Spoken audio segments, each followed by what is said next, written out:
Putrajaya said to be looking to buy out all the landowners in Kampung Baru, Kuala Lumpur in a move that would cost between 6 billion and 10 billion ringgit. According to reports, FT Minister Khalid Abdul Samad says having the government take over the plots instead of individual developers would ensure that the planned redevelopment is organised and thorough and also preserve its status as Malay Reserve land. Options include paying landowners entirely in cash or including in-kind payouts such as new apartments.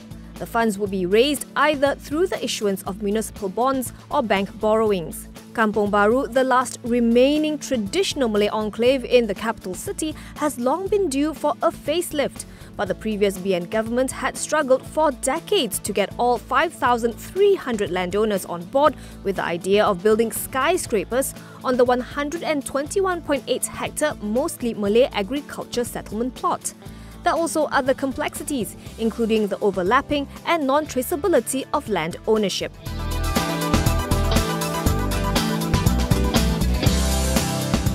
CIMB Group Holdings is planning for at least 3 initial public offerings this year. Group CEO Tengku Zafrul Aziz says the IPO launches would be from the consumer and infrastructure sectors. The size of the offerings would depend on valuations. The lender was not involved in any IPOs in 2018. Despite the subdued market conditions, Zafrul says CIMB is still optimistic on Bursa's full-year performance.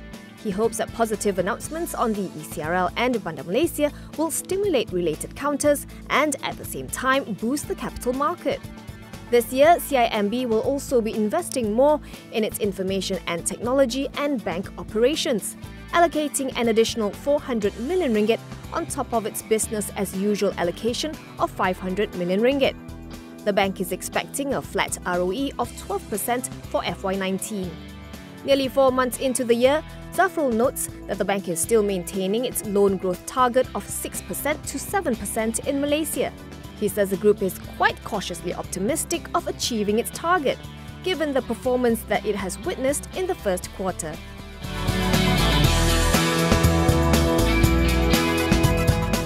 Sisera Group says its unit Duta Skyline has entered into a joint venture agreement with Amazing Symphony, a subsidiary of OCR Group, for a mixed development in Semenyih.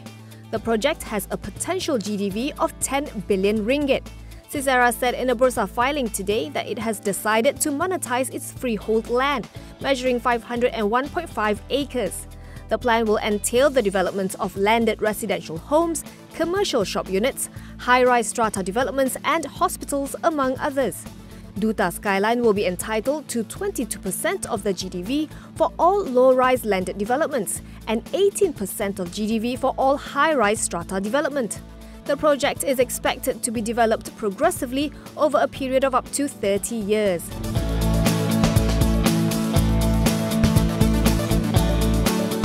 Digi.com saw its first quarter net profit slide by over 11% to 341.5 million ringgit as prepaid service revenue and number of subscribers in the segment fell.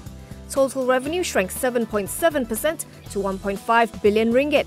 Prepaid service revenue fell 14% to 769 million ringgit, while the number of prepaid subscribers had fallen by some 9% to 8.4 million.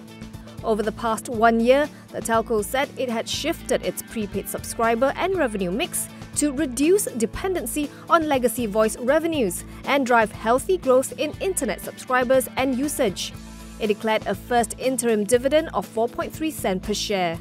Moving forward, Digi said that in 2019, it will continue to leverage on the solid foundation set in 2018 and continue its focus to deliver on its strategies and key priorities. These include capturing growth from existing customers and driving growth in the postpaid segment.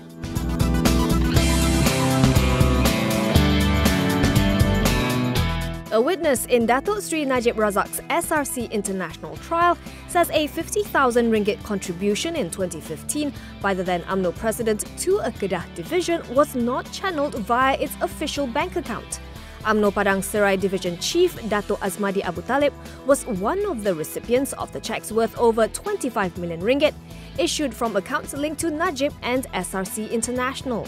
He told the court today that banking the cheques into his personal account meant he could skip the auditing process and avoid tabling the transaction during the party's annual general meeting. Azmadi added the sum is not stated in the division's accounts, but all committee members were aware of the money. However, it was unclear who gave the instruction to issue the cheque to Azmadi's personal account.